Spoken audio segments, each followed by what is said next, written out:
The bag of chips hit the floor with a sharp crackle, scattering golden fragments across the polished linoleum. 12-year-old Marcus Chen stood frozen, his round face flushed with humiliation as the woman towered over him, her manicured fingers still extended from where she had just snatched the snack from his hands. "Fat kids like you don't need junk food," she declared, her voice cutting through the afternoon hum of Morrison's grocery like a blade. Her blonde hair was pulled back in a severe bun, and her designer athleisure outfit screamed privilege and entitlement. "Maybe if your parents taught you some self-control, you wouldn't look like a walking advertisement for childhood obesity." The words hung in the air like poison gas. Marcus felt his chest tighten, not from his mild asthma, but from the crushing weight of public shame around them. Other shoppers had stopped their afternoon errands to witness the spectacle. Some pulled out phones, others whispered among themselves. But no one moved to help. The fluorescent lights overhead seemed to buzz louder, casting harsh shadows that made everything feel surreal and nightmarish. I was just," Marcus stammered, his voice barely above a whisper. He had been reaching for the chips his mother had specifically written on their shopping list, the ones for his school lunch tomorrow. But the explanation died in his throat as the woman's ice-blue eyes fixed on him with contempt that made him feel smaller than he already believed himself to be. "You were just what proving that you have no willpower." Karen Mitchell's voice rose an octave, designed to carry across the store and ensure maximum humiliation. "Look at you. Absolutely disgusting. Your parents should be ashamed of letting you get this way." What Karen didn't know, what she couldn't have known as she stood there in her moral superiority, was that Marcus's mother was currently 3 miles away in the district attorney's office, reviewing case files that would determine the fates of people who believed they were above the law. District Attorney Sarah Chen had built her career on protecting the vulnerable, fighting for justice for those who couldn't fight for themselves. She had no idea that her own son was about to become the latest victim of adult cruelty. Marcus had always been a quiet child, preferring books to sports, science experiments to playground games. His weight had been a source of quiet struggle for years, something his parents addressed with gentle encouragement and medical guidance rather than shame. But standing here in aisle 7, surrounded by the judgment of strangers and the venom of a woman who had appointed herself his judge and jury, he felt every insecurity he'd ever harbored about himself crystallizing into a moment of pure anguish. "Ma'am, perhaps you should," began an elderly man with a shopping cart full of cat food and frozen dinners. But Karen whirled on him with the fury of someone accustomed to having her opinions matter. "Perhaps I should what? Mind my own business while parents let their children eat themselves to death." She gestured dramatically at Marcus, who stood rooted to the spot like a deer in headlights. "This is everyone's business. We're all paying for the healthcare costs of people who can't control themselves." The elderly man's face flushed red, but he didn't back down. "This is a child, not a political statement. A child whose parents have failed him spectacularly," Karen shot back, her voice now carrying to every corner of the store. "Where are they anyway? Probably in the ice cream aisle, loading up on more poison for their precious little butterball." Marcus felt tears threatening to spill over. He had come to the store alone, something his mother had only recently allowed him to do as a step toward independence. It was supposed to be a simple task: buy the items on the list, practice handling money, maybe grab a small treat if he had change left over. Instead, he had walked into a nightmare that felt like every anxiety he'd ever had about his appearance made manifest. "I'm going to call the store manager," announced a young woman with a toddler in her cart, pulling out her phone. "This is completely inappropriate." Karen's laugh was sharp and bitter. "Call whoever you want. I'm doing this community a service by pointing out what everyone's too polite to say. This kid is headed for diabetes, heart disease, and a lifetime of medical problems, and his parents are too selfish to care."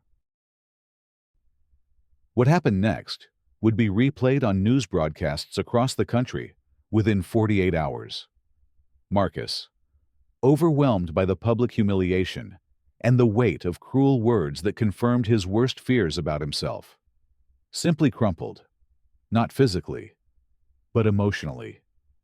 His shoulders sagged, his head dropped, and he began to cry with the kind of broken sobs that come from a place deeper than embarrassment. The sound cut through the store like a fire alarm. Suddenly, the abstract concept of saying something became urgent and real. The young mother with the toddler had already started recording on her phone, capturing Karen's tirade and Marcus's devastation in high definition. Other shoppers began to move closer, their protective instincts finally overriding their desire to avoid confrontation. "That's enough," said a voice from behind them. James Rodriguez, the store manager, had appeared as if summoned by the disturbance. His usually friendly demeanor was replaced by something harder, more authoritative. "Ma'am, I'm going to have to ask you to leave." Karen whirled around, her face a mask of indignation. "Excuse me, I'm a paying customer who's pointing out a public health crisis. This child is a customer in my store, and you're harassing him." James interrupted, his voice steady, but carrying an unmistakable edge. "You need to leave. Now." The standoff lasted only seconds, but it felt like hours. Karen's face cycled through expressions of shock, rage, and finally, a calculating coldness that suggested this wasn't over. "Fine. But don't come crying to me when his medical bills bankrupt this whole community." As she stalked toward the exit, her heels clicking against the floor like gunshots, Karen made one final, fatal mistake. She turned back for a parting shot, her voice carrying across the now silent store. "I hope his parents are proud of raising such a useless little pig." The words hit Marcus like a physical blow. He stumbled backward, knocking into a display of crackers, and several boxes tumbled to the floor. The sound seemed to echo endlessly in the sudden silence that followed Karen's exit. Marcus stood there, surrounded by fallen merchandise and the pitying stares of strangers, feeling like the most worthless person on earth. "Hey, buddy." James knelt down beside him, his voice gentle. "Don't listen to her. Okay. She's just a miserable person who wants to make everyone else miserable too." But Marcus was already pulling out his phone with shaking hands, scrolling to his mother's number. The call went straight to voicemail. She was probably in court or in a meeting, doing the important work that kept their family comfortable and safe. He tried his father next, but got the same result. Dr. Chen was likely in surgery, his hands literally saving lives while his son stood in a grocery store, feeling like his own life was crumbling. "Can I call someone for you?" asked the young mother who had been recording. "A parent or guardian?" Marcus shook his head, too embarrassed to explain that both his parents were important people with important jobs, and that he was just a fat kid who couldn't even buy groceries without causing a scene. Instead, he mumbled something about walking home and fled the store, leaving behind the shopping list and the chips that had started it all. What Marcus didn't see as he hurried away was the young mother uploading the video to social media with a simple caption, "This happened at Morrison's grocery today. A grown woman verbally abused a child for being overweight. This is not okay." She tagged the store, the local news stations, and added hashtags about bullying and body shaming. Within an hour, the video had been shared 50 times. Within 6 hours, it had been shared 5,000 times. Sarah Chen was reviewing case files when her phone buzzed with a text from her neighbor. "Isn't this your son? So sorry this happened to him." The attached video made her blood run cold. She watched her 12-year-old boy being systematically humiliated by a woman who looked like she'd never missed a meal or a yoga class in her life. She watched him crumble under the weight of words designed to destroy his self-worth. She watched him cry the kind of tears that come from a place parents spend their lives trying to protect. By the time Sarah reached home, Marcus had been in his room for 3 hours, refusing dinner and claiming he had a stomachache. She found him lying on his bed, staring at the ceiling with the kind of hollow expression that no child should ever wear. When she sat beside him and gently asked about his day, the whole story came pouring out between gasps and sobs. She said I was useless. Mom. She said I was disgusting. She said you and Dad should be ashamed of me. Marcus's voice was muffled by his pillow, but every word hit Sarah like a physical blow. Maybe she's right. Maybe I am just a fat, useless pig. Sarah Chen had prosecuted murderers, rapists, and white-collar criminals who had stolen millions from vulnerable people. She had faced down defense attorneys who tried to intimidate her, judges who questioned her competence, and politicians who wanted her to look the other way on cases that might embarrass their donors. But she had never felt rage like this. This wasn't just an attack on a child. It was an attack on her child. And the fury that filled her chest was both maternal and professional. "Marcus, look at me," she said softly, waiting until his red-rimmed eyes met hers. "That woman was wrong. Not just wrong, but cruel and stupid and probably miserable in her own life. You are not useless. You are not disgusting. You are my brilliant, kind, funny son, and I love you exactly as you are." "But what if she's right about my weight? What if I really am?" "Stop," Sarah interrupted gently. "Your weight is between you, me, Dad, and Dr. Martinez. It's not public property for strangers to comment on. And even if you were the heaviest kid in the world, it wouldn't give anyone the right to talk to you like that." That evening, while Marcus slept fitfully, Sarah sat at her kitchen table with her laptop open, watching the video that had now been shared over 10,000 times. The comments section was a battlefield between people expressing outrage at Karen's behavior and others defending her right to speak her mind about childhood obesity. Reading the cruel comments from strangers who had never met her son, Sarah felt her professional instincts kicking in. She made a series of phone calls that night. The first was to her investigative team, asking them to identify the woman in the video. The second was to the store manager, requesting any additional security footage from the incident. The third was to the mayor's office, informing them that the district attorney was about to take a very personal interest in a case of public harassment and child abuse. By morning, Karen Mitchell had been identified. She was a prominent member of the country club, married to a real estate developer, and served on the board of several local charities. She lived in a gated community 20 minutes from the grocery store and drove a BMW with a license plate that read, "Blessed One." Her social media accounts were filled with inspirational quotes about personal responsibility and photos of her perfectly curated life. Karen's first indication that her life was about to change came when her doorbell rang at 7:30 in the morning. She opened the door to find a reporter from Channel 7 News standing on her front porch with a camera crew. The reporter, Maria Santos, was known for her hard-hitting investigations into local corruption and abuse of power. "Mrs. Mitchell, I'm Maria Santos from Channel 7. We'd like to get your response to the video that's gone viral, showing you confronting a child at Morrison's grocery. Do you have any comment about calling a 12-year-old boy useless and disgusting?"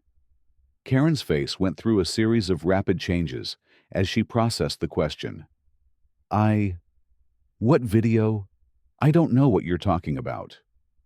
"The video has been viewed over 50,000 times in the past 18 hours, Maria continued, holding up a tablet showing the footage. "It clearly shows you snatching food from a child and then verbally abusing him. The boy's parents are considering legal action." The mention of legal action made Karen's eyes narrow. Legal action? For what? Telling the truth, that child is clearly obese. And someone needed to say something. "I was doing a public service." So you confirm that you called a 12-year-old boy a useless little pig in front of a store full of people. I called him what he is, Karen snapped, her composure cracking. His parents are clearly neglecting him, and I'm not going to pretend otherwise just to spare everyone's feelings. The interview, which lasted only 3 minutes, was broadcast on the evening news. Karen's unapologetic stance and her insistence that she had done nothing wrong ignited a firestorm of controversy. The video, which had been shared 50,000 times, was now approaching 1 million views. Justice for Marcus began trending on social media.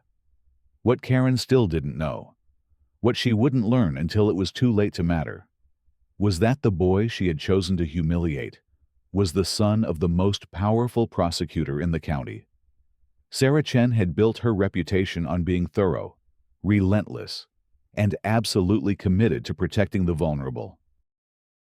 Now, she was about to demonstrate exactly what that meant.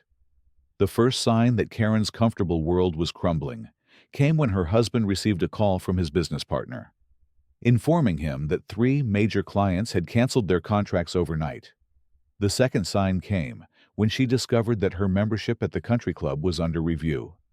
The third sign was a certified letter informing her that she was being investigated for criminal harassment of a minor. Sarah Chen's investigation was swift and methodical. She discovered that this wasn't Karen's first incident of public harassment. Store employees at 3 different locations reported previous confrontations where Karen had berated customers about their appearances, their parenting choices, or their purchases. A restaurant server came forward to describe an incident where Karen had loudly criticized a family's food choices, reducing their teenage daughter to tears. The pattern that emerged was of a woman who felt entitled to police other people's behavior in public spaces, using shame and humiliation as her weapons of choice. Each incident had been dismissed as a one-off confrontation, but together they painted a picture of systematic bullying behavior that had been allowed to escalate unchecked. Marcus, meanwhile, was struggling with the sudden attention his ordeal had brought. The video had been picked up by national news outlets, and his story was being discussed on talk shows and news programs across the country. While most of the attention was supportive, the exposure felt overwhelming for a 12-year-old who just wanted to be left alone. I don't want to be famous for being fat and getting bullied, he told his mother one evening as they watched a CNN segment about childhood bullying that featured his story. I just want this to go away. I know, sweetheart, and I'm sorry this happened to you. But sometimes when something bad happens to us, we have a choice. We can hide from it, or we can use it to help other people. Sarah pulled her son close, feeling his solid weight against her side.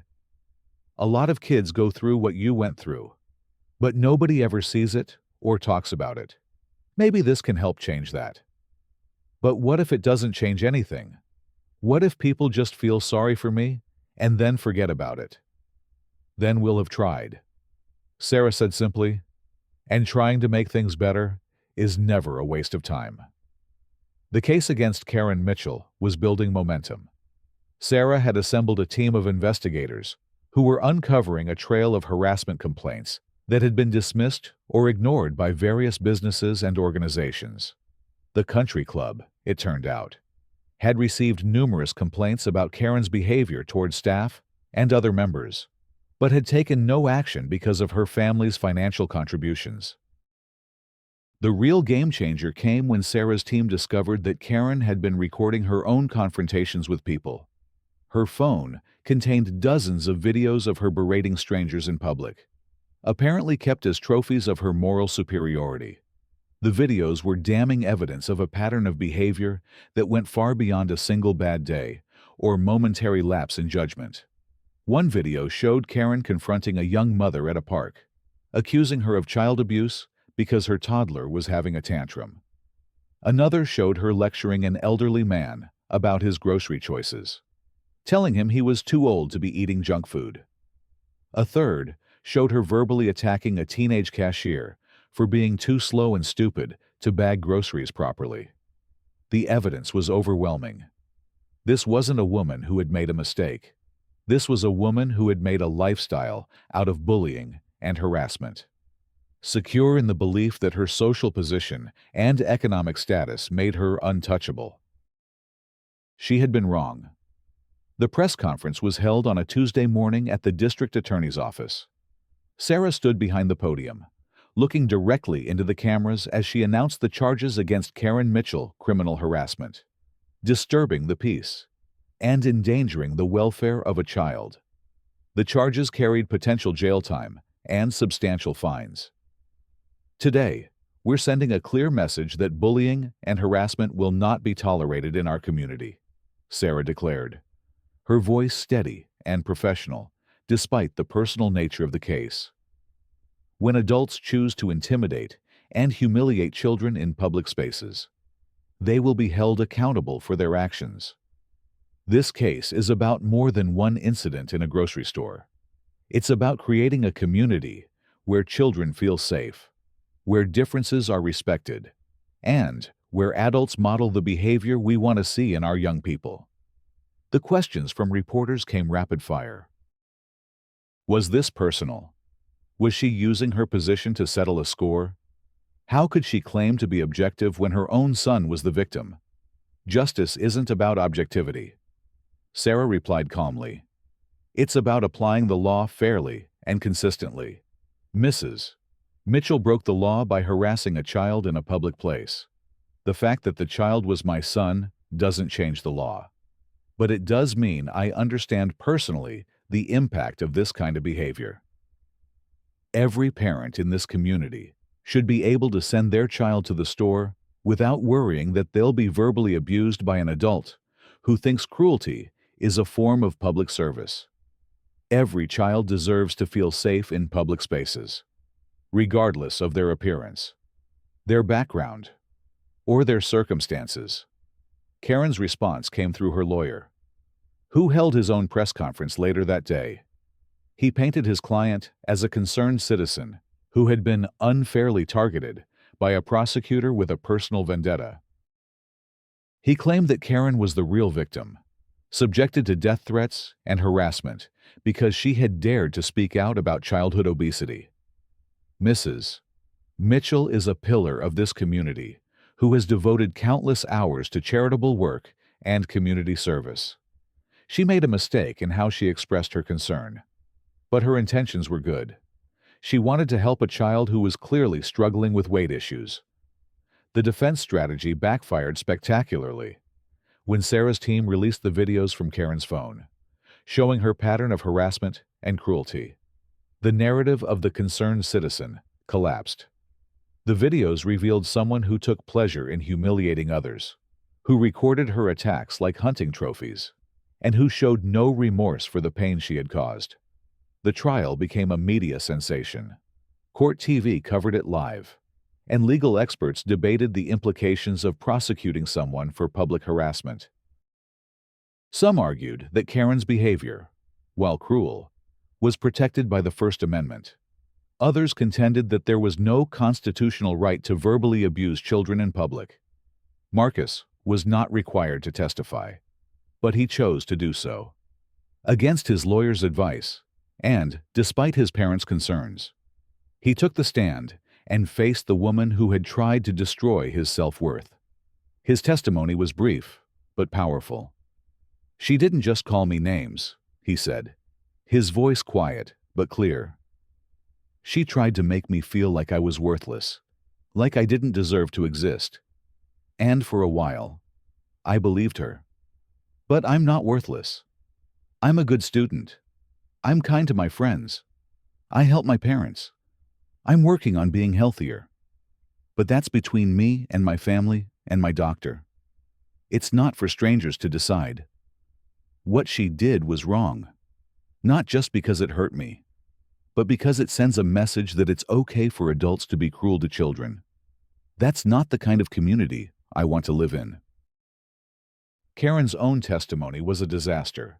She remained unrepentant, insisting that she had been trying to help Marcus by pointing out his obvious health problems.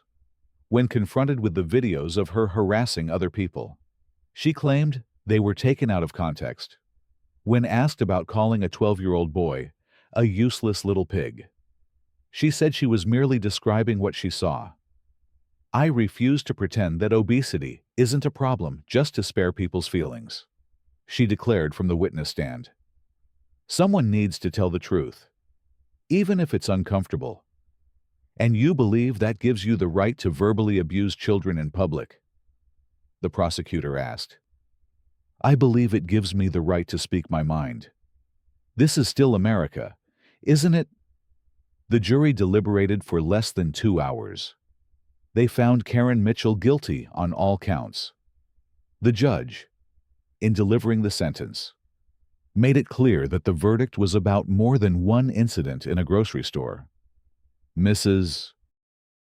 Mitchell, you have shown a pattern of behavior that demonstrates a callous disregard for the dignity and well-being of others, particularly children. Your actions in this case were not those of a concerned citizen, but of someone who takes pleasure in inflicting emotional pain on vulnerable people. The sentence of this court is 30 days in jail, 2 years of probation, 100 hours of community service working with anti-bullying organizations, and a restraining order prohibiting you from contacting the victim or his family. You will also undergo court-ordered counseling to address the underlying issues that led to this behavior." The aftermath of the trial reverberated far beyond the courtroom. Marcus's story had sparked a national conversation about bullying, body shaming, and the responsibility of adults to protect children from harassment. Schools across the country implemented new anti-bullying programs. Businesses began training their staff to intervene when customers were being harassed by other customers. A foundation was established in Marcus's name to support children who had been victims of bullying. The foundation provided counseling services, legal advocacy, and educational programs designed to create safer environments for young people. Marcus became the reluctant but determined face of the anti-bullying movement, speaking at schools and community events about his experience. "I used to think that being different was something to be ashamed of," he told an audience of middle school students 6 months after the trial. "But now I know that being different is just being human. We're all different in some way. And that's what makes us interesting. What happened to me was terrible, but it taught me something important: we don't have to accept cruelty. We can stand up for ourselves and for each other. We can choose to be kind instead of cruel, supportive instead of judgmental." Karen Mitchell served her 30 days in jail and completed her community service. Though she never showed genuine remorse for her actions, she moved to another state after her release. But her story followed her. The videos of her harassment, now permanently preserved on the internet, served as a cautionary tale about the consequences of unchecked cruelty. Morrison's Grocery installed a plaque near the entrance that read, "This is a place where all customers are treated with dignity and respect. Harassment of any kind will not be tolerated." The store became a model for other businesses, demonstrating that taking a stand against bullying was not just morally right, but also good for business. 2 years after the incident, Marcus was thriving. He had lost some weight through healthy eating and exercise, but more importantly, he had gained confidence and resilience. He started a peer support group at his school for students who had been bullied, and he became known as someone who would stand up for others who couldn't stand up for themselves. "The weird thing is, I'm almost grateful it happened," he told his mother one evening as they prepared dinner together. "Not because I enjoyed being bullied, but because it showed me how strong I could be. And it showed me that there are more good people than bad people in the world." Sarah looked at her son, now taller and more confident, and felt a mixture of pride and sadness. Pride in the young man he was becoming. Sadness for the innocence he had lost in a grocery store aisle on a Tuesday afternoon. "You know what I'm most proud of?" she asked, What? That you chose to use your pain to help other people. That's the definition of courage. The case of Marcus Chen versus Karen Mitchell became a landmark in the legal treatment of bullying and harassment. Law schools taught it as an example of how personal experience could inform professional duty without compromising legal ethics. The precedent it set helped prosecutors across the country pursue similar cases, sending a clear message that adults who chose to torment children would face real consequences. But perhaps the most important legacy of that terrible afternoon in Morrison's grocery was the simple idea that everyone deserves to be treated with basic human dignity. That children should feel safe in public spaces. That differences should be celebrated, not weaponized. That cruelty is always a choice. And so is kindness. Years later, when Marcus was asked to speak at the graduation ceremony for his law school class, he would return to that moment in the grocery store. Justice isn't just about punishment, he would tell the audience of future lawyers. It's about creating a world where what happened to me doesn't happen to the next kid. It's about building communities where everyone feels safe to be themselves. That woman tried to teach me that I was worthless.